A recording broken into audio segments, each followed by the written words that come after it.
Itti dhimma Ameerikaa Antooni Bilinken mootummoonni Itoophiyaa fi Eertiriyaa haleellaa waraana waloo Tigraay keessatti geggeessaa jiran akka dhaabaniif waamicha taasisanii turan. Bob Mendes mootummaan Itoophiyaa fi TPLF hatattamaan dhukaasa dhaabuu baannaan wixinee seeraa bara 2021 keessa Itoophiyaa irratti dhiyeessee ture akka murtaa'u gochuuf hojjedhaa jedhe. Aangaan kun mootummaan Itoophiyaa fi TPLF hatattamaan dhukaasa dhaabuu baannaan tarkaanfiin fudhatamas jedheera. Wixineen seeraa Itoophiyaatti nagaa fi dimokiraasii jajjabeessuun S3199 Ethiopian Peace and Democracy Promotion Act of 2021 jedhamu kun warra carraaqqii waraana dhaabuun dhagaa buusuuf taasifamutti gufuu ta'an yookaan qaamoleen waraana Itoophiyaa keessatti hirmaataniif meeshaa waraanaa dhiheessan irratti tarkaanfiin adabuu akka fudhatamu godhuudha. Walitti bu'iinsi beelli fi hanqinni wal'aansa fayyaa kaaba Itoophiyaatti mudatee erga waraanni Sadaasa 4 bara 2020 jalqabee kaasee Tigraay keessatti qofa lubbuu walakkaa miiliyoonaatti tilmaamamu galaafateera. Waliigalteen waraana dhaabuu qaamoleen lamaan taasisan yeroo gabaabaaf ture diigamuun ammoo lubbuu lammiilee Itoophiyaa dabalataan balaaf saaxileera jedhe Bob Mendes. Waraana baatii hagayyaa keessa deebi'ee eegale kanaafis mootummaan Itoophiyaa fi humnootiin TPLF abbaa badii wal gochuuf wal komachaa jiru. Bob Mendes lolli irra deebiin jalqabe hatattamaan dhaabbatee qaamoleen sarbama mirgoota namoomaa raawwatan akka itti gaafatamoo ta'aniif ibsa baasuun gaafateera. Ministeerri muummee Abiyyi ammoo humnoonni Eertiraa Itoophiyaa keessaa qabaniif ajaja dabarsuu akka qabu dhorkan hamaan Tigraay irra kaa'amee akka kaafamu akkasumas mootummaan Itoophiyaa fi TPLF haalduree tokko malee marii nagaatti akka deebi'aniif waamicha dhiheesseera. Waamichi dhiyaatee hojiitti hin hiikamne wixinicha hojiitti jijjiiruuf karoora qabaachuu himan seeneetiin US New Jersey irraa ta'an kun. President Joe Biden murtee qaamolee waraana kaaba Itoophiyaa keessatti hirmaatan qoqqobuuf darbe irratti fulbaana 17 bara 2021 mallatteessanii turan. Qoqqobbiin kun kanneen waraanni kaaba Itoophiyaatti adeemaa jiru akka itti fufuuf gaafatamoo ta'an yookaan qooda qaban gargaarsa namoomaa kanneen ugguranii fi kanneen dhukaasni akka hin dhaabbanne dhoorkaa jiran irratti kan qiyyaafatudha. Kanaaf State Secretariin osoo kana caalaa hin turin yakkaawwan waraanaa, yakkaawwan namoomaa irratti raawwatamanii fi duguuggaa sanyii ilaalchisuun murtoo qabaachuun warreen gochaawwan akkasii raawwatan irra hatattamaan qoqqobbii kaahuu qaba. Kana caalaa osoo hin turin walitti bu'iinsa kana keessatti miidhaa geessisuun namoonni akka raawwatanis akka itti gaafataman gochuun barbaachisaadha jedhan. Hooggantuun dhaabbata gargaarsa Ameerikaa USAID Samantha Power ammoo haleellaan waraana Itoophiyaa fi waraana Eertiraatiin Shiree keessatti geggeeffamaa jiru yaaddessuu himan. Namoota nagayaaf eegumsa taasisuuf haleellaawwan raawwataman dhaabbachuu akka qaban gaafatanii jiru.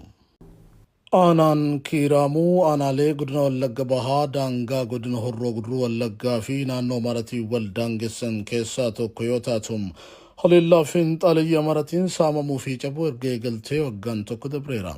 Gandoota baadiyyaa aanaa Kiiramuu jalatti bulan keessaa gandoonni 13 harka humnoota fiinxaaleyyii jala erga galanii ji'oonni 7 lakkaa'amanii jiru. Magaalonni xixiqqoo fi mandaroonni qonnaan bultoota abiddaan gubamanii jiru. Callaa fi bushaayeen loonii fi beelladoonni manaa saamamanii jiru jedhu jiraattonni. Qonnaan bultoonni Oromoo kumaatamaan lakkaa'aman qe'ee fi qabeenya isaaniirraa buqqaanii gaaddisa mukaa fi qarqara daandiitti kufanii jiru. Kun hundi kan ta'e humnoota mootummaan naannoo Amaaraa hidhachiisee bobbaaseen ta'us mootummaan naannoo Oromiyaa dhimma kana tasgabbeessuuf tarkaanfii cimaa fudhate qabaachuu dhabuu isaatiin komiif saaxilameera. Haleellaan hidhattoota Amaaraa daangaa canii dhufanii raawwatamu kun yeroodhaa gara yerootti hammaachaa dhufuun guyyoota lamaan kanas gandoonni 5 haleelamanii qonnaan bultoonni saamamuun gariin lubbuun ajjeefamanii jiru jedhu maddeen. Gandoota baadiyyaa aanaa Muruu keessaa gandi burqaa soorumaa, caffee soorumaa, guddinaa jireenyaa fi booqaa akkasumas ganda ashuu jedhaman keessatti haleellaa hidhattoonni daangaa ce'uun raawwataniin hanga ammaatti lubbuun nama 15 dabruu OMN odeeffateera. Onkololeessa 14 irraa eegaluun hanga guyyaa har'aatti haleellaan kun hammaatee itti fufuusaa kan himan maddeen. Gandoonni baadiyyaa aanaan Amuruu qabdu hedduun durumaanuu humnoota fiinxaaleyyii maratiin qabamanii jiru. Ammas dabalataan gandoonni haaraan qabamuu jiraattonni ibsanii jiru.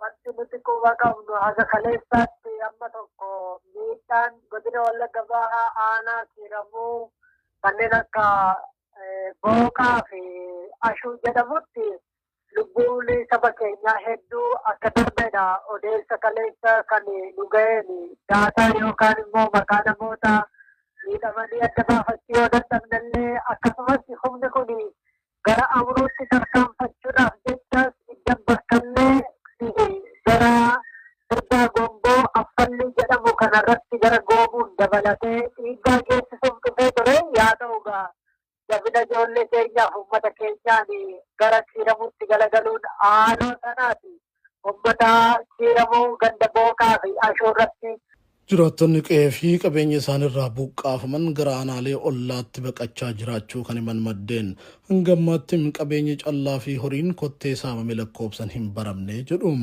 Jiraattonni aanaa kiiramuu haleellan kun itti fufiinsa raawwatamaa jiraachuu ibsuun mootummaan naannoo Oromiyaa dhimmicha furmaata waarawaa kennuu dhabuunsaa haleellaa fi xalayyii kana duubam karoorri mootummaa jira jennee akka yaannu nu taasiseera jechuun OMN himan.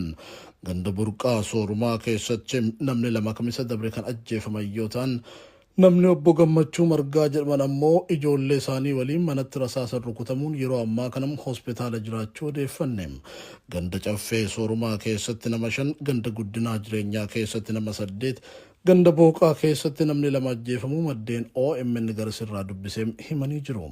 Godina Shawaa kibba lixaatti humnoonni tikaa mootummaa mana hidhaa keessaa nama baasuun ajjeechaa raawwatan jedhu maddeen naannicharraa Oromiyaa Miidiyaa Neetwoorkiif yaada kennan.